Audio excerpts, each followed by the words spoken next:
നമുക്കിന്ന് 8ാം ക്ലാസ്സിലെ സോഷ്യൽ സയൻസിലെ ഓണം എക്സാമിൻ്റെ കുറച്ച് മോഡൽ ക്വസ്റ്റ്യൻസ് നോക്കാം. ഇതിൻ്റെ ഫസ്റ്റ് പാർട്ട് വീഡിയോ നമ്മൾ ഇന്നലെ അപ്ലോഡ് ചെയ്തിട്ടുണ്ടായിരുന്നു. ഇത് സെക്കൻഡ് പാർട്ട് വീഡിയോ ആണ്.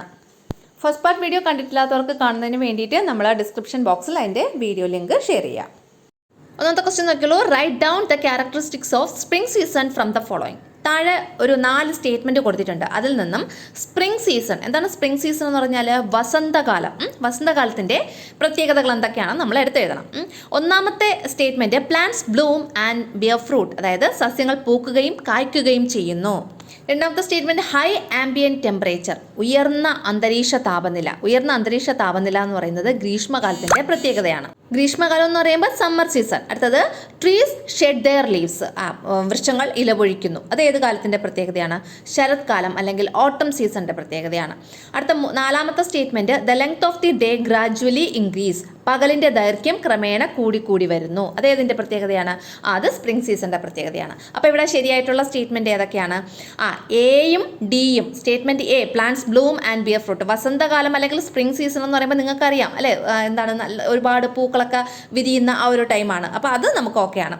ഇനി അടുത്ത ഡി എന്ന് പറയുന്നത് the length of the day gradually increase, ആ ഡേയുടെ ലെങ്ത് എന്ന് പറയുന്നത് ആ ക്രമേണ കൂടി വരുന്നു.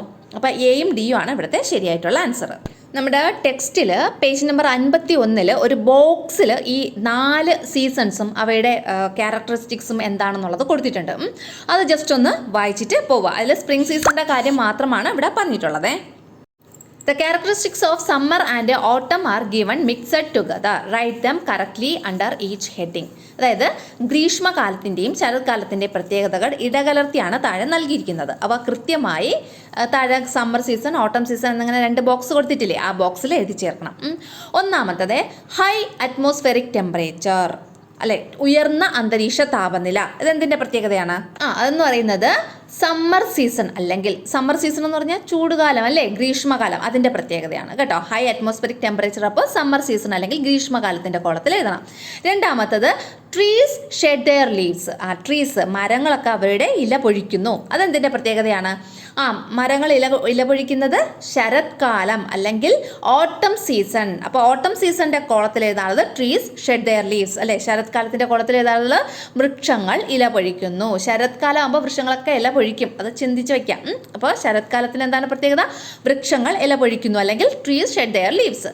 അടുത്ത മൂന്നാമത്തെ the length of the day gradually decreases. നിങ്ങൾ ശ്രദ്ധിക്കാനുള്ള കാര്യം പകലിൻ്റെ ദൈർഘ്യം ക്രമേണ കുറഞ്ഞു വരുന്നു എന്നാണ്. പകലിൻ്റെ ദൈർഘ്യം കുറഞ്ഞു വരുന്നത് ഏത് സമയത്താണ്? പകലിൻ്റെ ദൈർഘ്യം കുറഞ്ഞു വരുന്നത് ശരത്കാലത്തിലാണ് അല്ലെങ്കിൽ ഓട്ടം സീസണിലാണ്. പകലിൻ്റെ ദൈർഘ്യം ഇങ്ങനെ ക്രമേണ കുറഞ്ഞു വരുന്നു. അപ്പം നമ്മുടെ ടെക്സ്റ്റിൽ തന്നെ 2 സെൻറ്റൻസ് ആണ് ഓട്ടം സീസൺ അല്ലെങ്കിൽ ശരത്കാലവുമായിട്ടുള്ളത്. ഒന്നാമത്തത് ട്രീസ് ഷെഡ് ദെയർ ലീവ്സ്, വൃക്ഷങ്ങൾ ഇല പൊഴിക്കുന്നു.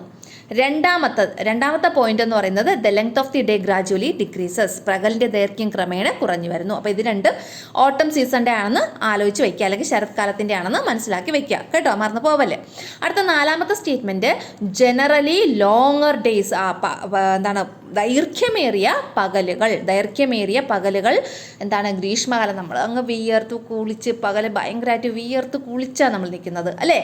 എന്നാൽ നമ്മുടെ വിൻ്റർ സീസൺ അല്ലെങ്കിൽ ശൈത്യകാലം ആകുമ്പോൾ നല്ല തണുപ്പാണ്. ആ സമയത്ത് ദൈർഘ്യമേറിയ രാത്രികളാണ് അല്ലേ, അതായത് ലോങ്ങർ നൈറ്റ്സ് ആണ്. അപ്പോൾ അങ്ങനെ ആകുമ്പോൾ നമുക്ക് പുതച്ച് മുടിക്കിടന്ന് ഉറങ്ങാം. ദൈർഘ്യമേറിയ പകലുകൾ അല്ലെങ്കിൽ ലോങ്ങർ ഡേയ്സ് സമ്മർ സീസൺ അല്ലെങ്കിൽ ഗ്രീഷ്മകാലത്തിൻ്റെ പ്രത്യേകതയാണ്. ദൈർഘ്യമേറിയ രാത്രികൾ അല്ലെങ്കിൽ ലോങ്ങർ നൈറ്റ് എന്ന് പറയുന്നത് ഏതിൻ്റെ പ്രത്യേകത? വിൻ്റർ സീസൺ അല്ലെങ്കിൽ ശൈത്യകാലത്തിൻ്റെ പ്രത്യേകതയാണ്. അപ്പോൾ ഞാൻ ഇത്രയും പോയിന്റ്സ് പറഞ്ഞു. അപ്പോൾ ഇനി നമുക്കിതൊന്നും കൂടെ നോക്കാം. ഒന്നാമത്തെ നോക്കിയോളൂ. ഹൈ അറ്റ്മോസ്ഫെറിക് ടെമ്പറേച്ചർ, ഉയർന്ന അന്തരീക്ഷ താപനില, എന്തിൻ്റെ പ്രത്യേകതയാണ്? സമ്മർ സീസൺ അല്ലെങ്കിൽ ഗ്രീഷ്മകാലം. ട്രീ ഷെഡ് ദെയർ ലീവ്സ്, മരങ്ങൾ ഇല പൊഴിക്കുന്നു, അത് ഏതിൻ്റെയാണ്? ഓട്ടം അല്ലെങ്കിൽ ശരത്കാലം. ഇനി the length of the day gradually decreases, എന്താണ് പകലിൻ്റെ ദൈർഘ്യം ക്രമേണ കുറഞ്ഞു വരുന്നു, അത് ഏതിൻ്റെ പ്രത്യേകതയാണ്? അത് ഓട്ടം സീസൺ അല്ലെങ്കിൽ ശരത്കാലം. അടുത്ത ജനറലി ലോങ്ങർ ഡേയ്സ്, ദൈർഘ്യമേറിയ പകലുകൾ അല്ലേ, വിയർത്ത് കുളിച്ച് പകൽ ഇങ്ങനെ ഇരിക്കണം നമ്മൾ. അപ്പോൾ എന്താണ്? സമ്മർ സീസൺ അല്ലെങ്കിൽ ഗ്രീഷ്മകാലത്തിൻ്റെ പ്രത്യേകത. ഓക്കെ ആണല്ലോ. അടുത്തത് if the earth takes 24 hours to complete one rotation, how long does it take to rotate 15 degree? ഭൂമിക്ക് ഒരു ഭ്രമണം പൂർത്തിയാക്കാൻ 24 മണിക്കൂർ സമയം ആവശ്യമാണെങ്കിൽ 15 ഡിഗ്രി തിരിയാൻ എത്ര സമയമെടുക്കും? നല്ലൊരു ക്വസ്റ്റ്യനാണ്. ഭൂമി ഒരു ഭ്രമണം പൂർത്തിയാക്കാൻ 24 മണിക്കൂർ സമയം എടുക്കുക. അപ്പോൾ ഭൂമിയുടെ ഒരു ഭ്രമണം എന്ന് പറഞ്ഞാൽ എത്ര ഡിഗ്രി തിരിയുമ്പോഴാണ്? 360 ഡിഗ്രി. ഭൂമി മൊത്തത്തിൽ 360 ഡിഗ്രി തിരിയുമ്പോഴാണ് ഒരു ഭ്രമണം പൂർത്തിയാവുന്നത്.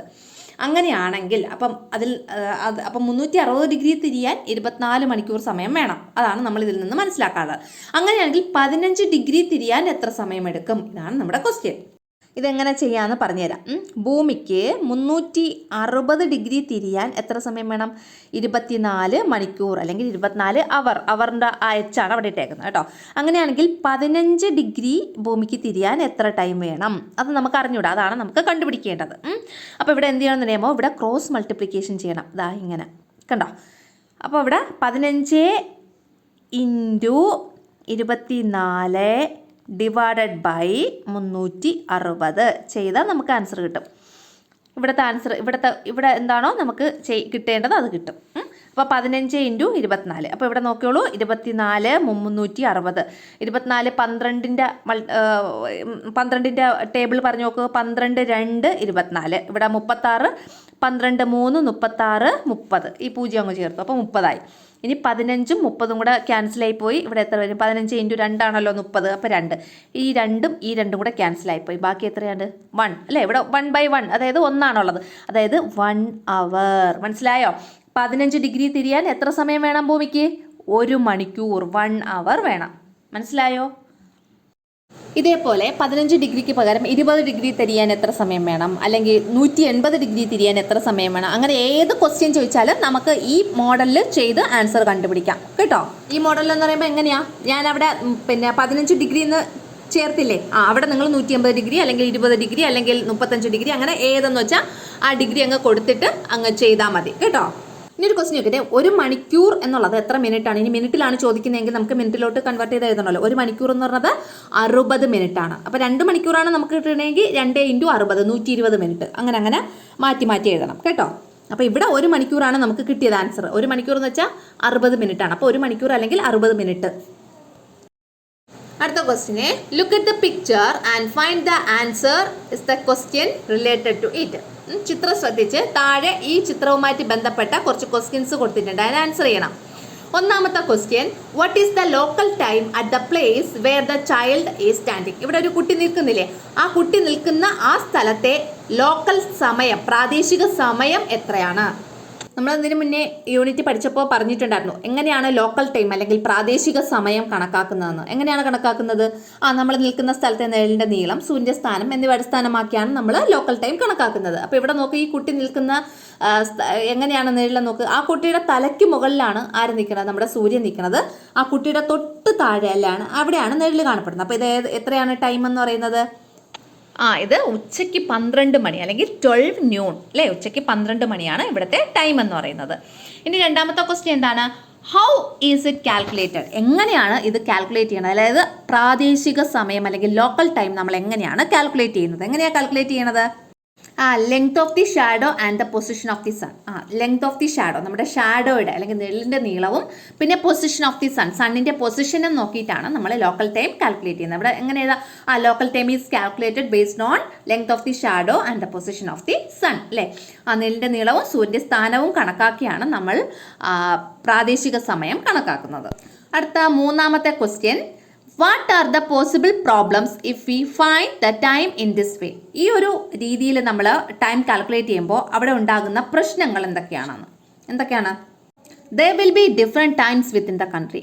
ഒരു രാജ്യത്തിനകത്ത് തന്നെ വിവിധ സമയമുണ്ടാകും അല്ലേ? ഒരു രാജ്യത്തിനകത്ത് തന്നെ വ്യത്യസ്തമായിട്ടുള്ള സമയം ഉണ്ടാകും. അതാണ് ഇത് ഇങ്ങനെ നമ്മൾ സമയം കാൽക്കുലേറ്റ് ചെയ്യുമ്പോൾ ഉണ്ടാകുന്ന പ്രശ്നം. അടുത്ത ക്വസ്റ്റ്യൻ എന്താണ്? How can we overcome this? നമുക്ക് എങ്ങനെ ഇതിനെ മറികടക്കാം? This crisis is overcome by adopting the local time of the standard meridian chosen by each country as that the country's standard time. അതായത് ഓരോ രാജ്യത്തിനുമുള്ള മാനക രേഖാംശത്തിലെ പ്രാദേശിക സമയത്തെ ആ രാജ്യത്തിൻ്റെ മാനക സമയമായി കണക്കാക്കിയാണ് ഈ പ്രതിസന്ധി മറികടക്കുന്നത്. അടുത്ത question, what is the name of the line of longitude that passes through the location of the royal British observatory in ഇംഗ്ലണ്ടിലെ റോയൽ ബ്രിട്ടീഷ് വാനനിരീക്ഷണശാല സ്ഥിതി ചെയ്യുന്ന സ്ഥലത്തുകൂടി കടന്നു പോകുന്ന രേഖാംശ രേഖയുടെ പേരെന്ത്? List its characteristics. ഇതിൻ്റെ പ്രത്യേകതകൾ ലിസ്റ്റ് ചെയ്യുക. ഏതാണത്? Answer Greenwich meridian or 0 degree meridian or prime meridian അല്ലേ. 0 ഡിഗ്രി രേഖാംശ രേഖ അല്ലെങ്കിൽ പ്രൈം മെറിഡിയൻ അല്ലെങ്കിൽ ഗ്രീനിച്ച് മെറിഡിയൻ, ഇത് മൂന്നും എന്താണ്, ഒരൊറ്റ ആളാണ് കേട്ടോ. എവിടെ കൂടിയാണ് അത് കടന്നു പോകുന്നത്? ഇംഗ്ലണ്ടിലെ റോയൽ ബ്രിട്ടീഷ് ഒബ്സർവേറ്ററി. ഇനി ഇതിന്റെ ക്യാരക്ടറിസ്റ്റിക്സ് എന്താണ് എന്നുള്ളത്. Time is calculated anywhere in the world based on Greenwich mean time. അതായത് ഗ്രീനിച്ച് സമയത്തെ അടിസ്ഥാനമാക്കിയാണ് ലോകത്ത് എവിടെയുള്ള സമയം കാൽക്കുലേറ്റ് ചെയ്യുന്നത്. As we move each longitude east of Greenwich, 4 minutes is added and towards the west 4 minutes is subtracted. അതായത് ഈ Greenwich രേഖയിൽ നിന്നും കിഴക്കോട്ട് നമ്മൾ ഓരോ രേഖാംശ രേഖയും കടക്കുമ്പോൾ 4 മിനിറ്റ് കൂടുന്നു. അതായത് ഈസ്റ്റ് സൈഡിലോട്ട് പോകുമ്പോൾ 4 മിനിറ്റ് ആഡ് ചെയ്യണം. ഇനി നേരെ വെസ്റ്റ് സൈഡിലോട്ട് അല്ലെങ്കിൽ പടിഞ്ഞാറോട്ടാണ് നീങ്ങുന്നതെങ്കിൽ എന്ത് ചെയ്യണം? 4 മിനിറ്റ്സ് കുറയ്ക്കണം, സബ്ട്രാക്ട് ചെയ്യണം. ഓക്കെ ആണല്ലോ. ലോകത്ത് എവിടെയും സമയം കണക്കാക്കുന്നത് ഗ്രീനിച്ച് സമയത്തെ അടിസ്ഥാനമാക്കിയാണ്. ഈ രേഖയിൽ നിന്നും കിഴക്കോട്ട് ഓരോ രേഖാംശ രേഖയും കടക്കുമ്പോൾ 4 മിനിറ്റ് കൂടുന്നു, പടിഞ്ഞാറോട്ട് പോകുമ്പോൾ 4 മിനിറ്റ് കുറയുന്നു.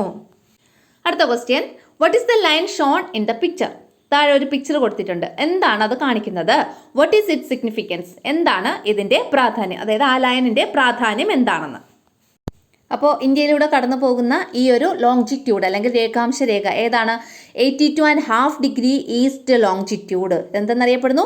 82.5 ഡിഗ്രി കിഴക്ക് രേഖാംശം എന്നറിയപ്പെടുന്നു.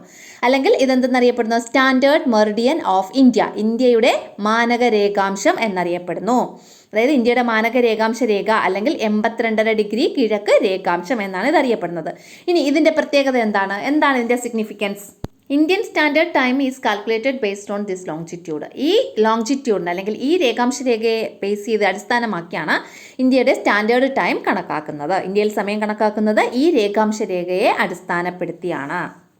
അടുത്ത നോക്കിയുള്ളൂ. What is the line shown in the picture known as? What is the reason for it special shape? ചിത്രത്തിൽ കാണിച്ചിരിക്കുന്ന രേഖ ഏതു പേരിലാണ് അറിയപ്പെടുന്നത്? അതിന് ഈ പ്രത്യേക ആകൃതി കൈവരാൻ കാരണമെന്ത്? എന്താണ് ഈ ലൈനിന്റെ പേര്? ഇന്റർനാഷണൽ ഡേറ്റ് ലൈൻ അല്ലെങ്കിൽ അന്താരാഷ്ട്ര ദിനാങ്ക രേഖ. These arrangements are made to avoid the situation of having two different dates in countries through which the international date line passes. അതായത് ഈ അന്താരാഷ്ട്ര ദിനാങ്ക രേഖ കടന്നു പോകുന്ന ഈ രാജ്യങ്ങളിൽ ഈ രേഖയുടെ 2 വശങ്ങളിലുമായിട്ട് 2 വ്യത്യസ്തമായ തീയതികൾ വരുന്നത് ഒഴിവാക്കുന്നതിന് വേണ്ടിയിട്ടാണ് ഇത്തരത്തിലുള്ള അറേഞ്ച്മെന്റ്സ് നടത്തിയിട്ടുള്ളത്. മനസ്സിലായല്ലോ? എന്താണ് ആൻസർ? അന്താരാഷ്ട്ര ദിനാങ്ക രേഖ. ഇത് കടന്നു പോകുന്ന രാജ്യങ്ങളിൽ ഈ രേഖയുടെ ഇരുവശങ്ങളിലുമായി 2 വ്യത്യസ്ത തീയതികൾ ഉണ്ടാകുന്നത് ഒഴിവാക്കുന്നതിനാണ് ഈ ക്രമീകരണങ്ങൾ വരുത്തിയിരിക്കുന്നത്. അതായത് ഈ ലൈൻ പാസ് ചെയ്യുന്നത് ജനവാസമില്ലാത്ത പ്രദേശങ്ങളിൽ കൂടിയാണ് ഈ രേഖ പാസ് ചെയ്യുന്നത്. അങ്ങനെ ഒരു അറേഞ്ച്മെന്റ് ആണ് ഇതിൽ നടത്തിയിട്ടുള്ളത്. അപ്പോൾ ഈ 4ാമത്തെ യൂണിറ്റിൽ നിന്നും എക്സാമിന് ചോദിക്കുന്നത് ഏത് തരത്തിലുള്ള ക്വസ്റ്റ്യൻസ് ആണ്, അതായത് ചോദിക്കാൻ സാധ്യതയുള്ള ക്വസ്റ്റ്യൻസ് മാത്രം ഉൾപ്പെടുത്തിയാണ് ഈ 2 വീഡിയോസും. നമ്മൾ ഇന്നലെ ഒരു വീഡിയോ പോസ്റ്റ് ചെയ്തിട്ടുണ്ടായിരുന്നു, ഇന്നത്തെ ഈ വീഡിയോയും പോസ്റ്റ് ചെയ്തിട്ടുള്ളൂ. അപ്പോൾ ഇതിൽ നിന്നുള്ള ക്വസ്റ്റ്യൻസ് മാത്രമേ എക്സാമിന് ചോദിക്കുള്ളൂ. അപ്പോൾ എല്ലാവരും നന്നായിട്ട് പഠിച്ച് നന്നായിട്ട് എക്സാം അറ്റൻഡ് ചെയ്യുക. എല്ലാവർക്കും നല്ല രീതിയിലുള്ള മാർക്ക് സ്കോർ ചെയ്യാൻ കഴിയട്ടെ. നമുക്ക് മറ്റൊരു മോഡൽ ക്വസ്റ്റ്യനുമായിട്ട് നാളെ എത്താം. താങ്ക്